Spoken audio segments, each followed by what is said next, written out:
What is up, everybody? It's Steven Dumeng. We're here with the Mixer episode 15, here to discuss UFC 298 back home at my apartment. And we've had some chaotic weather, so we have not been able to collaborate with our good friend Stacy, 1495, but I'm still here.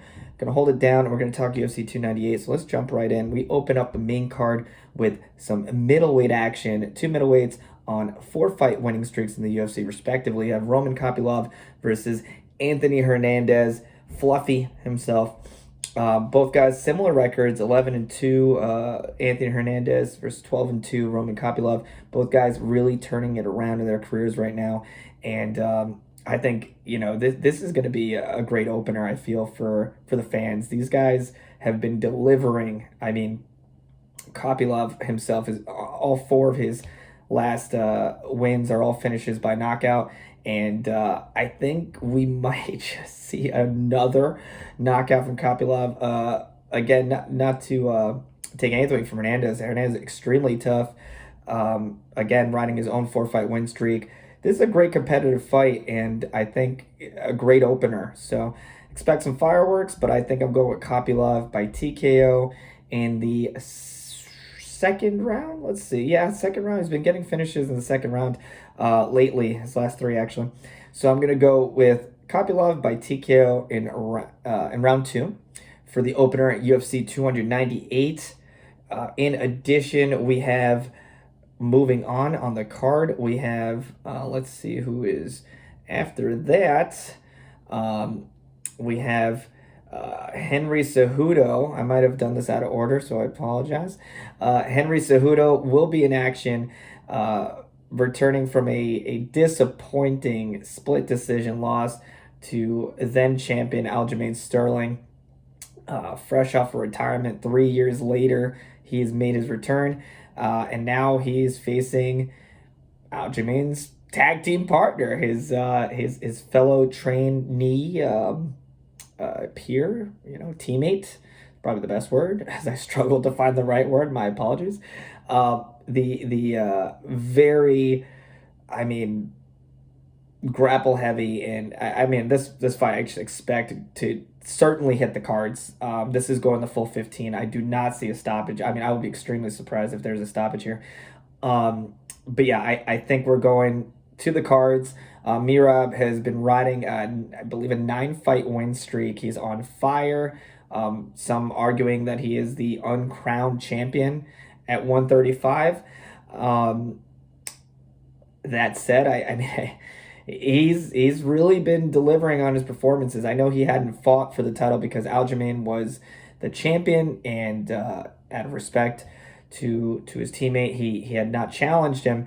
But Sugar Sean is now the champion, so the story is quite different, and I think Merab is going to secure that title shot. I mean, it's more than deserved. But yes, I think Merab will take on O'Malley, who I also feel will likely take the win over Vera coming up. And yeah, I think we're going with Merab by unanimous decision, potentially sending Cejudo back into retirement again, which would be quite disappointing. I really think he's still got a bit more in the tank, and I would like to see him fight some more after the Merab potential loss. But yeah, I don't see him finishing Cejudo. Cejudo's durable, tough as nails when it comes to the fight game. Even if he is a bit older now, he's still, like I said, I mean, he still went to the cards with Aljo, and you can never discredit him. I mean, his accolades speak for themselves. Champion. I mean, he really has quite the resume. But I do feel Merab has his number. It also doesn't help that Aljo just faced Cejudo, so I'm sure they spoke about strategies that can certainly work and how it felt to fight someone that he is now fighting himself. So Merab, that is. So I'm going with Merab Divalashvili. Oh man, I butchered that one. By unanimous decision for that fight. And at UFC 298, we also have Ian Gary, the future against Jeff Neal, a perennial contender at welterweight, against the undefeated aforementioned Ian Gary, 13-0. I mean, he's been quite on fire. I mean, he did go to the cards with Neil Magny, who's another very durable, very tough test at welterweight, and I do feel this may be another test for Gary to pass to rise up the ranks. I think he's going to be able to secure a decision himself. I think this fight's going to be tough. It's not going to be a walk in the park. Jeff is extremely tough. He's himself is got an impressive record, 15-5.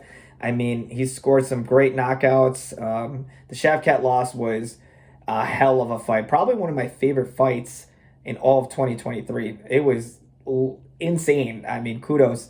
Prior to that, he scored a destructive knockout over Vicente Luque, who's a striking artist himself. So, he's got the power. He went to the cards against Santiago Ponzinibbio before that. Prior to that, he was running a two-fight skid against Magny, who just lost to Ian Gary. And I don't think MMA math is a necessarily real thing, but I do feel there are certain elements there that kind of play into factor here. I think it will factor in this fight. I think despite Jeff wanting to really come back stronger, coming off that loss to Shavkat, I mean, Shavkat's another guy we're talking about, uncrowned champions. A lot of people think he's an uncrowned champion at 170. I can't wait to see him challenge for the title. I mean, really, Shavkat has been one of my favorite fighters lately. I mean, undefeated, finish after finish. The guy is impressive. I think he's future title holder at 170 for sure. But that said, we have Ian Gary, we have Jeff Neal. I'm going with Ian Gary by unanimous decision, and what should be, a tough fight. I don't think Jeff's going to go down or get finished in this one.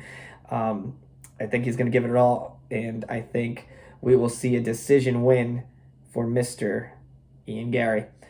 In addition, we have Paulo Costa versus Robert Whittaker at 170. I mean, this fight is going to be a heck of a fight. I mean, Paulo Costa, man, throws down no matter what. I mean, Rob Whittaker himself is another exciting fighter coming off a very, very disappointing loss. I mean, that was totally unexpected. The DDP loss, the current UFC middleweight champion, dispatched of him in 2 rounds. I mean, that's very surprising. I mean, it's very rare you ever seen anybody do that to Whittaker in that fashion.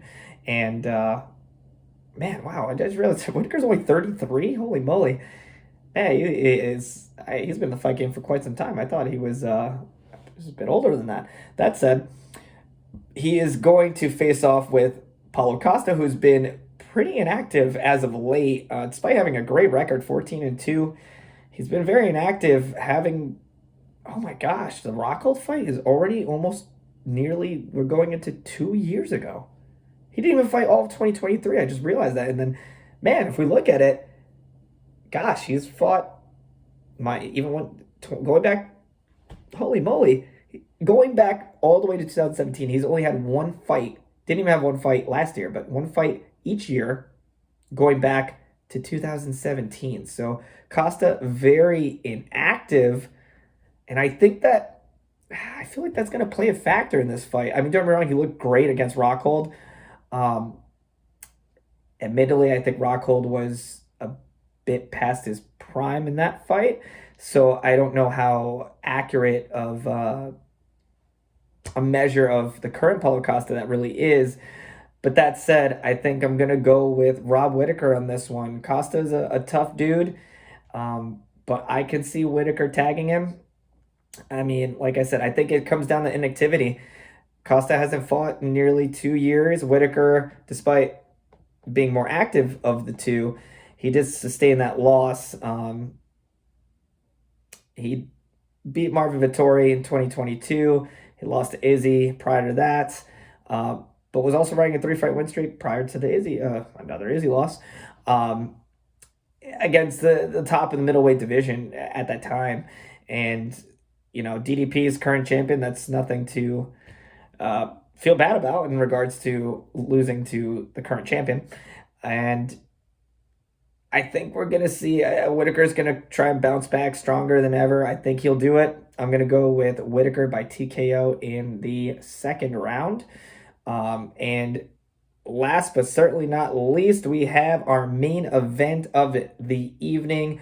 Another undefeated fighter on the card, Ilia Topuria, will put his O on the line against the featherweight champion, Alexander Volkanovski, who's coming off a crushing loss, albeit on short notice, and also at another weight class, against Islam Makhachev, which was a very, very tough loss. Prior to that, he gave Yair Rodriguez the business. And prior to that, he also lost to Islam. And then before that, he, again, some vintage performances, riding quite the heck of a streak here. Murderer's Row at featherweight, all those wars with Max Holloway. And we see him back in action, defending the strap against Ilya, who's been a human highlight reel. Holy moly, he's been putting on a hell of a show. That knockout he posted on Ryan Hall was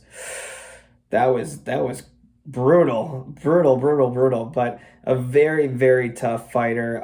Like I said, he surely favors the the strike game, and lately, and he's recorded 12 finishes in 14 fights, and I think we're gonna see another. I'm gonna call it here. I think that's a bit of an upset in my opinion, but I think Ilya will be #and new. I don't know if Volk is gonna be the same man after that recent Islam fight. That was a tough one. That's a tough one to come back from. Hopefully he comes back to championship form. I would love to see a very back and forth war of attrition fight between these two warriors. But I think Matador has his number here. I'm going to go with Ilya by stoppage. I think he's going to get a TKO. The good thing about Ilya, for him, he's been fighting, his last fight went the 5 rounds, which he hasn't really been doing lately. He's been finishing his other fights within the distance, but he's clearly faced off with top competition, and he has beaten them quite decisively, I might add, in my opinion. So I think we'll see a new champion crowned, and that will be the show. That will be UFC 298. Dana White is supposed to be announcing the UFC 300 main event after and the post press fight conference, and I'm very eagerly looking forward to what Dana and the team are cooking up for this 300 main event. I've heard rumors from, Islam returning, Habib returning, GSP returning, Nick Diaz, Fedor. I think I'm going to call it here. I think it's Leon versus Belal 2, which honestly is a fight that needs to happen. Belal more than deserves a title fight. Jeez, guy's on like a 10-fight win streak. God bless him.